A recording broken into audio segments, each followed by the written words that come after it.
గాడిద మీద ఎక్కి రావాల్సినటువంటి అవసరత అనంటే జకర్యా ద్వారా దేవుడు ముందుగానే ప్రవచించాడు.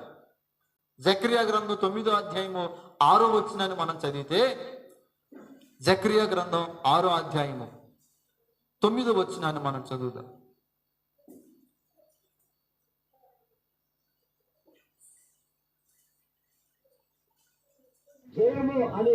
జకర్యా గ్రంథం, జకర్యా ప్రవచన గ్రంథం సెలవిచ్చినది ఏమనగా 9వ వచనాన్ని చదవండి. 9వ వచనం, సియోను నివాసులారా బహుగా సంతోషించుడి, యెరూషలేము నివాసులారా ఉల్లాసముగా ఉండుడి. నీ రాజు, నీ నీతిపరుడు, రక్షణ గలవాడును దీనుడునై గాడిద పిల్లను ఎక్కి నీ యొద్దకు వచ్చుచున్నాడు. స్తోత్రం కలుగునుగా. యేసు ప్రభుల వారు ఆనాడు ఎందుకు గాడిద మీద ఎక్కి రావాల్సినటువంటి అవసరం అంటే, ముందుగానే జకర్యా ద్వారా దేవుడు ప్రవచనాన్ని పలికించాడు. ఈరోజు ప్రియ దేవుని బిడ్డలారా, యేసు ప్రభుల వారు భూమి మీదకి వచ్చి ఆయన ప్రతి ఆ ప్రవచనాన్ని కూడా ఆయా సందర్భాన్ని బట్టి నెరవేర్చుకుంటూ వస్తూ ఉన్నాడు. యెషయా ద్వారా దేవుడు ప్రవచించాడు, కన్యాక గర్భము ధరించి ఒక కుమారుణ్ణి కనునని. ఆ ప్రవచనము నెరవేరింది. ఆయన శ్రమ ఒక ప్రవచనము నెరవేరింది. ఆయన సిలువ వేయబడటం ఒక ప్రవచనము నెరవేరింది. ఆయన గాడిద మీద కూడా ఎక్కి రావటం కూడా ఒక ప్రవచనమే. అది నెరవేర్చుట కొరకే ఆయన గాడిద మీద ఎక్కొచ్చాడు. చూడండి, ఆ మాట మనం చదువుతాం. మత్తయి సువార్త 21వ అధ్యాయంలో 4వ వచనాన్ని మనం చదివితే, ప్రవక్తల వలన చెప్పబడినది నెరవేరునట్లు ఇది జరిగేను.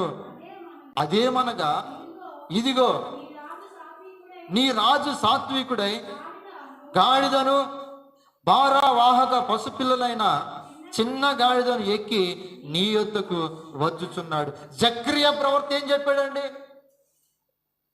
సియోను కుమార్తెలారా సంతోషించండి, నీ రాజు నీతిపరుడు గాడిదను ఎక్కి మీ యొద్దకు వస్తూ ఉన్నాడు.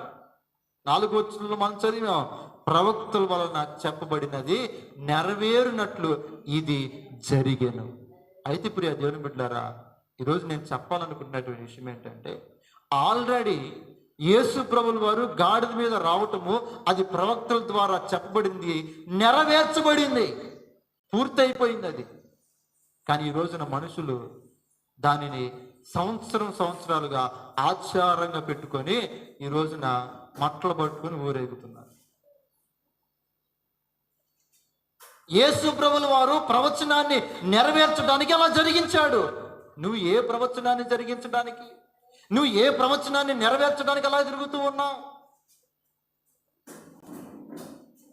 ఏ ప్రవచనాన్ని నువ్వు నెరవేర్చడానికి, ఏ లేఖనాన్ని నువ్వు నెరవేర్చడానికి తిరుగుతూ ఉన్నావు? రే దేవుని బిడ్డలారా, ఈ సందర్భాన్ని చదువుతూ ఉన్నప్పుడు ఎందుకు వీళ్ళు ఇలా చేస్తూ ఉన్నారు? ఎందుకు దీన్ని ఒక ఆచారంగా పెట్టారు? ఎందుకు దీనిని ప్రతి సంవత్సరము ఇదిగో తూచా తప్పకుండా ఒక ఆచారంగా ఎందుకు దీనిని జరిగిస్తూ ఉన్నారు? ఆలోచన చేస్తూ ఉన్నారు. ఈ సందర్భం దగ్గరికి వచ్చినప్పుడు యేసయ్య వెంట ఆయన శిష్యులందరూ కూడా ఉన్నారు. ఆయన గాడిద మీద ఎక్కువ వస్తూ ఉండగా ఆయన శిష్యులు బిగ్గరగా కేకలు వేస్తూ యూదులకు రాజుకు జయము అని కేకలు వేస్తూ ఉన్నారు. అక్కడ ఉన్నటువంటి శాస్త్రులు పరిచయాలు అంటారు కదా, ఏంటి నీ శిష్యులు ఈ రకంగా గోల్ చేస్తున్నారు అని కాస్త నోరు మూసుకో ఉండమని చెప్పు అని ప్రభుతో అంటే, ప్రభు అంటారు కదా, వాళ్ళు ఊరకుంటే రాళ్ళు లేచి స్తుతిస్తాయి అన్నారు. ప్రియ దేవుని బిడ్డలారా, ఇక్కడ ఒక విషయాన్ని మనం ఆలోచన చేస్తే, యేసయ్య శిష్యులు ఆయనతోనే ఉన్నారు. ఆయన గాడిద మీద ఎక్కి రావటం చూశారు. జనం అందరూ మట్టలు పట్టుకొని, చెట్లు కొమ్మలు పట్టుకొని ఆయనను స్తుతించడం చూశారు. అయితే ఆయన మరణించి చనిపోయి తిరిగి లేచి ఆరోహణమై వెళ్ళిన తర్వాత ఇదే విషయాన్ని తర్వాత వాళ్ళు ఎందుకు చేయలేదు? ఎందుకు వాళ్ళు చేయలేదు? వాళ్ళు చూశారు కదా కళ్ళతోటి. ఆ ఆనందంలో వాళ్ళు కూడా పాలు పంపులు పొందారు కదా. వాళ్ళ నోటితోనే ఆయనను స్తుతించారు కదా, ఆయనను గణపరిచారు కదా. కానీ తర్వాత వాళ్ళు ఎందుకు చేయలేదు? వాళ్ళకి తెలుసు ఇది ప్రవచనము నెరవేర్పు పూర్తయిపోయింది. యేసయ్య దానిని నెరవేర్చాడు, ఇక చెయ్యాల్సిన అవసరం లేదు. నేను ఒక ఇల్లు కట్టానండి, మంచిగా కింద నుంచి ఫౌండేషన్ వేసుకుంటూ శుభ్రంగా ఒక మంచి ఇల్లు కట్టుకున్నాం. గృహప్రవేశం అయిపోయింది. ఇప్పుడు నా కొడుకు వచ్చి నేను కూడా ఇల్లు కడతాను, దీన్ని పడేసి మళ్ళీ కడతామంటే దాన్ని ఏమంటారు? మూర్ఖత్వం అంటారు. యేసు ప్రభువుల వారు ఆల్రెడీ దాన్ని నెరవేర్చాడు, అది అయిపోయింది. మరలా ఇప్పుడు మనుషులందరూ ఏం చేస్తున్నారు? ఏదో నెరవేర్చాలని మట్ల పట్టుకొని తిరుగుతూ ఉన్నారు. శిష్యులు చేయనప్పుడు మనం ఎందుకు చేయాలండి? వాళ్ళకంటే మనం ఏమైనా గొప్ప వాళ్ళమా? వాళ్ళకంటే మనకేమైనా తెలుసా? యేసుక్రీస్తు ప్రభుల వారి కొరకు వారి ప్రాణాలను సైతం లెక్క చేయకుండా హతసాక్షులుగా మార్చబడిన వారి కంటే మనం ఏమైనా ఎక్కువ? వాళ్ళు చేయనటువంటి దానిని మనం ఎందుకు చేయాలి?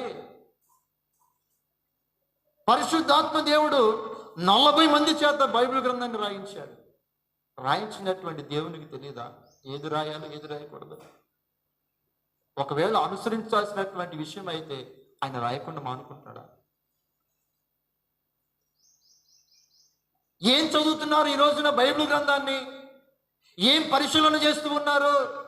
అందుకనే ప్రభు అంటున్నాడు కదా, ప్రభువా ప్రభు అని పిలుచు ప్రతివాడు పరలోక రాజ్యానికి చేరుకోలేడు. మనుషులు అంటారంట, ఇదిగో నేను నీ పేరట అద్భుతాలు చేయలేదా, నీ పేరట నేను స్వస్థతలు చేయలేదా, ఈ రోజు నేను నీ పేరట మట్టలు పట్టుకొని తిరగలేదా? అయితే ప్రభు అంటాడు, మీరెవరో నాకు తెలియదా, ఎందుకంటే ఆయన చెప్పలేదు కదా. అపోస్తులైన పౌలు ఏ సంఘానికి కూడా ఇదిగో ఆయనను ఇలాగ చేయమని అనుసరించమని చెప్పలేదు కనుక, చెప్పను కానీ మనం అనుసరిస్తూ ఉన్నామంటే మనం అబద్ధికులం. ప్రవచనము నెరవేరుట కొరకు అది ఆ రోజున అలాగ జరిగింది, నెరవేరింది. ఏం చూపించుకోవడానికి? నీ బలం చూపించుకోవడానికి మనుషుల దగ్గర. ఇదిగో మేము చాలా భక్తి పరులమని వీధుల్లో తిరుగుతూ ఏం చూపించుకోవడానికి నువ్వు? దానిని వేషధారణ అంటారు. ఈరోజు దాన్ని భక్తి అనుకుంటున్నారు. భక్తి అంటే ఏంటంటే నీవు క్రీస్తు పోలికలోనికి మార్చబడటమే భక్తి, క్రీస్తు స్వరూపంలోనికి మార్చబడటమే భక్తి.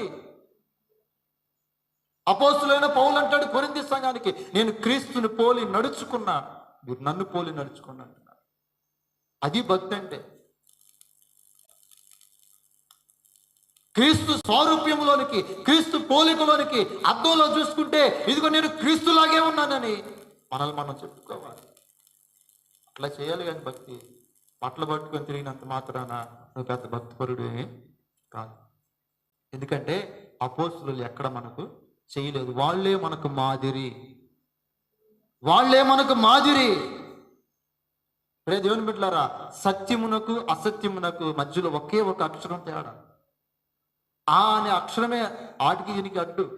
ఈ రోజున ఆ ఒక్క అక్షరమే దేవునికి దూరం చేస్తూ ఉన్నది. దేవుని